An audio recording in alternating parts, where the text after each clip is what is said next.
Hey, ladies and gentlemen, this is Carmine Sabia for Explain America, and President Donald Trump just laid out a charge of treason.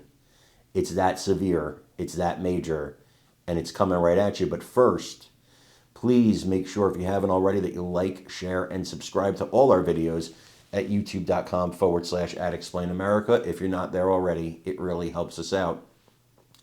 President Trump was giving a speech in front of Republican congressmen and women, and he was talking about the tariffs. Obviously, that's on everybody's mind, and he made some pretty interesting statements about them.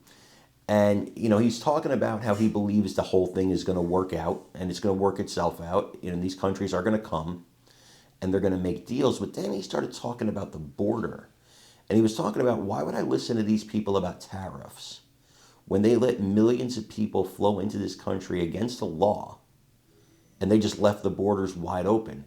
And he said this is treasonous what they did. It is tantamount to treason. Does that mean he's going to look for treason charges against people like, I don't know, Alejandro Mayorkas? I don't know. But he laid it out there. Treason is not a word you just say if it's not on your mind. Treason is not a word you just say if you're not really considering it, in my opinion. Now, he, of course, couldn't lay out the treason charges, but the Department of Justice could, and I think they kind of work closely hand in hand.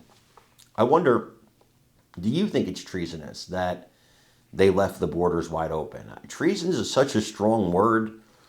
I'm hesitant to use it, but because it involves giving aid and comfort to the enemy, and you'd have to consider all the illegals that came in the enemy, which I don't. I do consider the cartels and the gangs the enemy, though, and so is that enough to actually get a charge of treason? I want you to watch this video and let me know what you think in the comments. Our opponents are not afraid that our America First policies will fail. They're terrified that our strategy will succeed and we're going to get bigger and stronger and better as a party. And that's what's happening. And that is what's happening. It's going to be something. And I'm actually looking forward to the midterms. I really are. We're going to prove that all of their treasonous years of betrayal will not be forgotten, because it's treason. What they did is treason. When they allowed millions of people to pour in through open borders from all over the world, they came. To me, that's treason. What they've done to our country is unthinkable.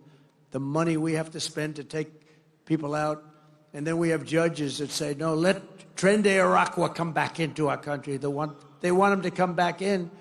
Killers, they cut off a man's fingers because did you, sir, make a phone call to the police in Colorado? Yes, I did. You've attacked us and you've taken over our building. They took over real estate all over Colorado. You did, right? Give me your hand. Put the hand down. Boom. Cuts off his fingers. And they want him back. And how about the mix-up with the MS-13, where it wasn't a Tren de Aragua, it was an MS-13 killer. And they said, oh, they got him mixed up. Let's get him back into our country. No, we need people that are going to love our country.